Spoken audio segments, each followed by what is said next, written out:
Hello everyone, कैसे हैं आप सब। आशा करती हूँ आप लोग स्वस्थ होंगे, खुश होंगे। So welcome back to my new vlog. और इस व्लॉग में मैं आप लोग के साथ अपने बेबी का रूटीन शेयर करने वाली हूँ। तो मैं आप लोग को बता दूँ कि जब मैं ये रिकॉर्ड कर रही थी उस समय मेरी बेबी 3 मंथ की नहीं हुई थी, 4-5 दिन बाकी थे। बट फिर भी ये 3 मंथ बेबी रूटीन ही है। तो यहाँ पे मेरी बेबी, मेरी सोना सा बच्चा मेरा सो कर उठ जाती है। और उठने के बाद ये ऐसा नहीं कि बहुत रोती है, उठकर ये बस इसका पेट भरा होना चाहिए। अगर भूख लगा रहेगा तो ये थोड़ा बहुत रोएगी, फिर मैं इससे फीड कराती हूँ तो ये फिर शांत हो जाती है। तो फ़िलहाल ये उठ कर अपना मिशन में लग गई है कि इसे पलटना है। आप लोगों को बता दूं कि बच्चे 3 मंथ से स्टार्ट कर देते हैं पलटने के लिए। खुद से वो लेफ़्ट राइट साइड हो जाएंगे, बैक साइड हो जाएंगे, बैक से फिर फ्रंट हो जाएंगे। तो इस तरह वो चारों तरफ हो जाते हैं।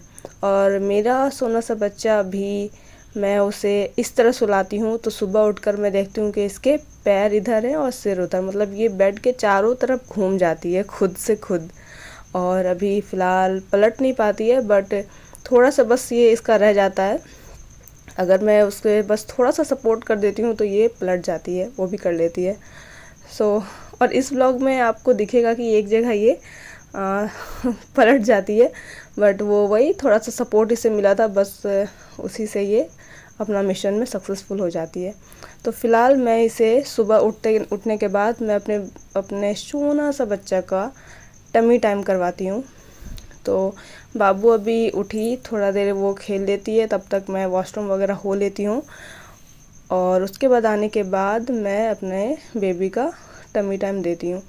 टमी टाइम देने के टाइम हमेशा कोई ना कोई बच्चे के पास होना ज़रूरी है, क्योंकि ये लोग टमी टाइम में क्या होता है ना कि जब ये लोग थक जाते हैं तो सिर अपना बेड पे नीचे कर देते हैं, जिससे क्या होता है कि इन्हें सांस लेने में दिक्कत हो सकती है, कुछ भी हो सकता है। सो हमेशा बच्चे के पास ही रहें टमी टाइम देने के टाइम।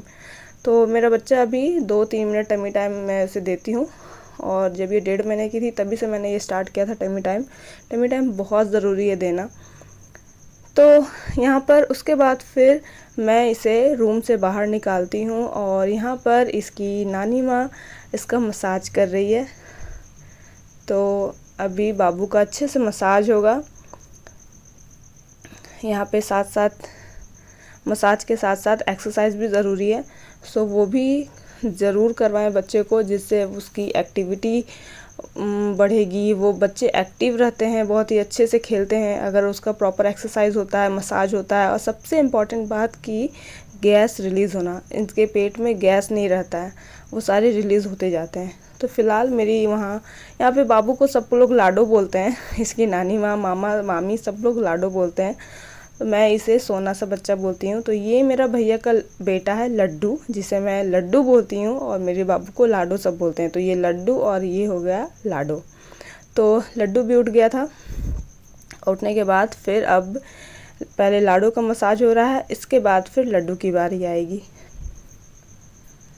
तो दोनों बच्चे का मसाज होता है। मैं आप लोगों को बता दूं कि ये मेरे भैया का लड़का है।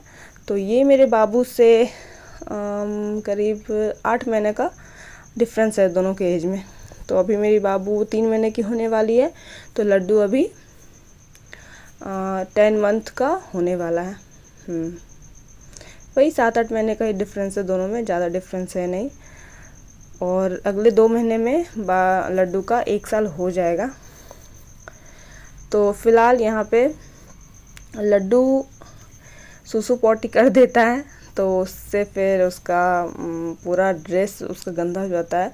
तो वो फिर पहले चेंज किया, उसके बाद फिर लड्डू को भूख भी लग जाता है, तो उसे फिर अभी लड्डू को शायद भाभी सेरेलैक्स देती है, नहीं, सुबह सुबह सिर्फ अपना मिल्क देती है, फार्मूला मिल्क। और मेरी बेटी जो है, मेरा सोना सा बच्चा, वो ब्रेस्ट फीड पे रहती है, मैं उसे अपना ही पिलाती हूँ।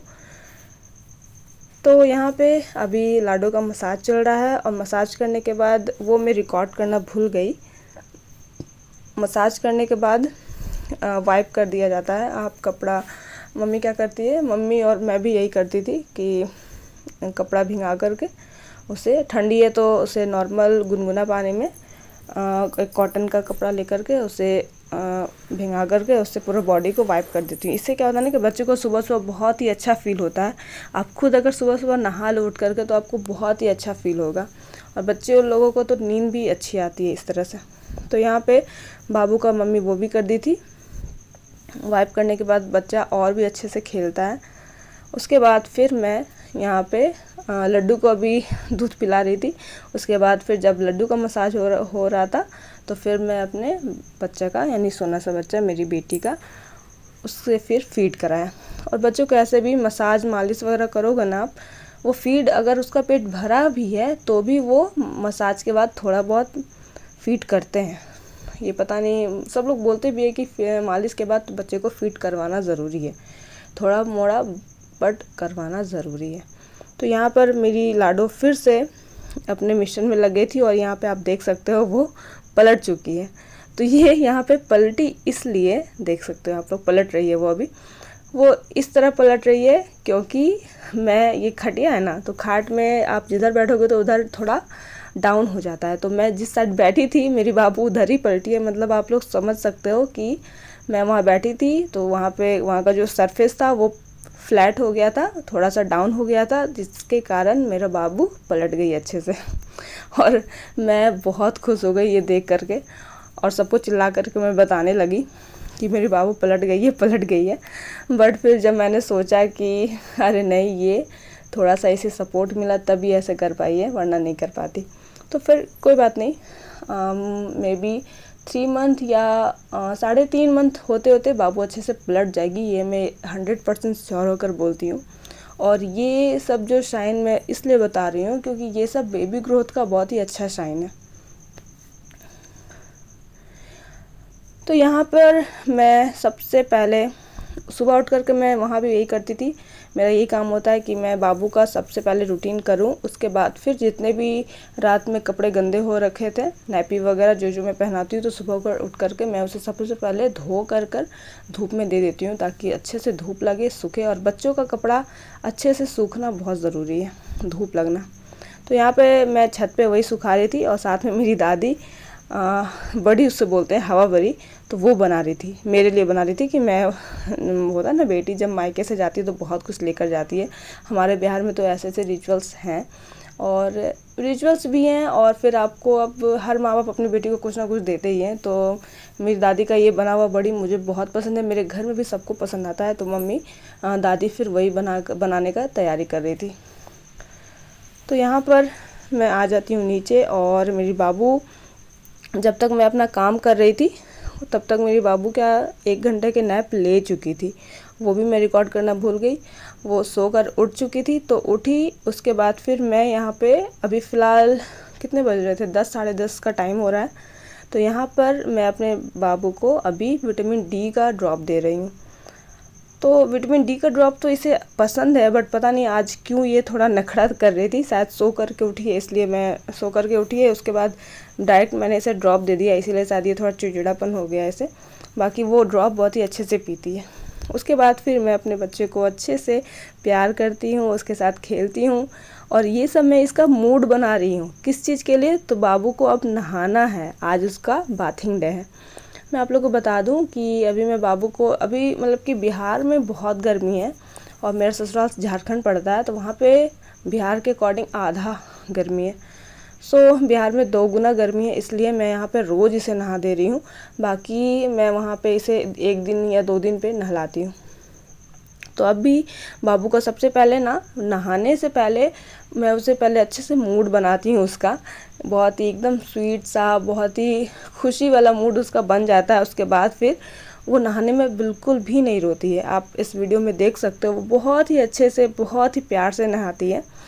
और बाबू ऐसे भी फर्स्ट टाइम जब इसे नहलाया गया था आफ्टर बर्थ, उस टाइम रोई थी। उसके बाद से फिर मैंने नोटिस किया कि धीरे धीरे इसका रोना कम हो गया है। मतलब कि अगर बच्चे को किसी चीज़ का आप आदत लगाओगे तो वो धीरे धीरे उसमें यूज टू हो जाते हैं, वो हैबिट बन जाता है। उसके बाद फिर वो नहीं रोते हैं, या फिर उन्हें डिस्कम्फर्ट नहीं फील होता है।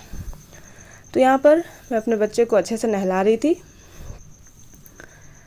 और आप देख सकते हो बिल्कुल मेरा सोना सा बच्चा, क्या मैं बोलूँ, बहुत ही अच्छे से नहाती है वो। इतना भी नहीं बोलना चाहिए, माँ का नज़र लगता है ना बच्चों को। सो टचवुड। तो यहाँ पे मैं अपने बच्चे को नहला रही हूँ। और फिर मैं बता दूँ कि अभी इतनी गर्मी में भी पानी ठंडा ही होता है। आप लोग अगर फर्स्ट टाइम अगर पानी आप लोग शरीर पे डालोगे तो बहुत ही ज़्यादा ठंडा लगता है, कितनी भी गर्मी हो, ये आप नोटिस करना। इसलिए मैं अपने बच्चे को, और जितने भी छोटे बच्चे हैं 6 महीने से जो कम उम्र के बच्चे होते हैं, उन्हें हमेशा ठंडी हो या गर्मी हो, ठंडी में तो पानी थोड़ा गर्मी होना चाहिए, बाकी गर्मी हो तो उसे गुनगुना पानी में ही नहलाना अच्छा रहता है। इससे क्या होता है ना कि उससे फीवर वगैरह होने का चांस होता है। बॉडी गर्म है और आप ठंडा पानी डाल दोगे तो वैसे तो उसे फीवर आएगा ही। तो यहाँ पे मैं पानी भरकर बस थोड़ा सा गर्म पानी करके उसमें बस मिला दिया मैंने, तो पानी नॉर्मल आ गया। उसके बाद फिर मैं अपने बच्चे को नहला रही हूँ। और एक क्या, अगर ठंडा पानी भी रहेगा ना तो बच्चा नहाने में भी रोता है। अगर आपका बच्चा नहाने में रोता है तो उससे पहले नॉर्मल करिए, उसके बाद नहलाइए। तो यहाँ पर मेरा बाबू नहा धोकर रेडी हो गई है, और बाबू को नहलाने में मैं भी गिली हो गई थी। तो मैंने नहाकर बाबू को दादी को दे दिया। तो दादी इसे अच्छे से इसका पानी सोख करके इसे कपड़ा वगैरह पहना चुकी थी, तब तक मैं नहाकर आ गई थी। और ऐसा अक्सर होता है कि मैं नहा करके देती हूँ बच्चे को अपना, उसके बाद फिर इसे नहाने के बाद मेरे बेबी को भूख लग जाती है। तो यहाँ पर आने के बाद मैंने देखा मेरी प्यारी वो थोड़ी स्लीपी फील कर रही थी, तो इस हिसाब से मुझे लगा कि मैं अभी इसे अच्छे से फीड करवा देती हूँ, दवाई वगैरह दे देती हूँ। तो अभी मैं इसे दूंगी मिनरल्स, मल्टीविटामिन्स एंड मिनरल्स का ड्रॉप, वो भी 5 ड्रॉप दिया जाता है बच्चे को। सो ये मैं अभी दूंगी। ये थोड़ा मेरे बच्चे को अच्छा नहीं लगता है इसका टेस्ट, इसमें ये कभी कभी रो जाती है, बट मैं इसे हैंडल कर लेती हूँ अच्छे से। तो ये ड्रॉप पीने में थोड़ा, और पहले क्या होता था ना, जब इससे भी छोटी थी तो वो ड्रॉप पीते के साथ वो उल्टी कर देती थी। इतना ख़राब, इतना वियर्ड टेस्ट है इस ड्रॉप का। हम लोग के लिए ठीक है बट बच्चे के लिए अच्छा नहीं है, मेरे बच्चे को ये पसंद नहीं है। तो अभी फ़िलहाल अब वो वॉमिट नहीं करती है, अब वो ड्रॉप को अंदर ले लेती है। सो यहाँ पे मैं अपने बेबी को वो ड्रॉप दे रही हूँ। उसके बाद फिर थोड़ा बहुत टाइम तक वो खेलती है। उसके बाद फिर खेलने के बाद वो करीब 1 घंटे तक सोती है। मैं बता दूँ, मेरे बच्चे को दिन में तो नींद ही नहीं आती है, मेरी बेटी हो या मेरे भैया का बेटा हो। मेरी बेटी तो नहलाने के बाद तो थोड़ा बहुत सो जाती है, और दिन भर में 1-2 घंटे वो नैप ले लेती है। बट मेरे भैया का जो लड़का है वो बिल्कुल भी नहीं सोता है। 5 मिनट सोया फिर उठ गया, फिर 5 मिनट सुलाओ उसे फिर उठ जाएगा। तो पूरा दिन उसका ऐसे ही चलता है। और अभी आप लोग यहाँ देख सकते हो, मैं जब मल्टीविटामिन का ड्रॉप बेबू को देती हूँ तो उसका टेस्ट ख़राब लगता है, तो वो वॉमिट कर देती थी, ठीक है। तो उसके बाद से मैंने सोचा कि इसे ड्रॉप देने के बाद मैं क्या करूँगी ना, इसका मुंह साफ़ कर दूँगी। और ऐसे भी बच्चे का रोज़ हम लोग जैसे ब्रश करते हैं, तो अगर आप बिना ब्रश किए खाना खाओ तो आपको अच्छा नहीं लगेगा। बिना ब्रश के भी पूरा मुंह का टेस्ट ही अजीब लगता है, इसलिए वैसे ही बच्चे को भी लगता है। बच्चे के भी जीभ में ना जितना भी ये मिल्क पीते हैं सारा बैठ जाता है, मोटा हो जाता है, जिसके कारण बच्चे वॉमिट करते हैं। एक ये भी वजह है बच्चे का वॉमिट करने का। तो इसलिए आपको तो रोज़ दिन भर में करीब 2 बार मैं अपने बच्चे का मुँह साफ़ करती हूँ। और ये ऐसा वैसा कपड़ा से नहीं, कॉटन का कपड़ा लेकर उसे गर्म पानी में धो कर ताकि उसमें जो भी बैक्टीरिया है वो ख़त्म हो जाए। और एकदम बिल्कुल साफ़ कपड़ा से आपको हल्के हाथों से उंगली से साफ़ करना है। और नहाने के टाइम अच्छे से कान साफ़ नहीं होता है, तो लगे हाथ मैं बाबू का कान भी साफ़ कर दिया आज। कान भी साफ़ करना बहुत ज़रूरी है। आप गौर से देखना तो बच्चे के कान में बहुत ज़्यादा मैल हो जाती है, और आप रोज़ साफ़ करो, रोज़ निकलता है। गर्दन के नीचे, कान के नीचे, ये सब जगह ऐसे होते हैं जहाँ पे मैल रोज़ जमा होती है, तो ये सब जगह मैं रोज़ साफ़ करती हूँ। फ़िलहाल बच्चे मेरा सो जाता है, और वो जब तक सो रही थी तब तक इधर हमारा इडली बन के रेडी हो गया था। तो भाभी, मैं अपने मायके जब आती हूँ तो हर दिन मेरे पसंद का ही सब कुछ बनता है, और मुझे जो जो खाना पसंद है सब कुछ बनाकर मुझे खिलाया जाता है।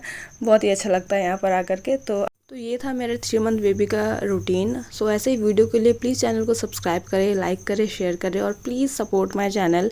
ऐसे ही वीडियोस आते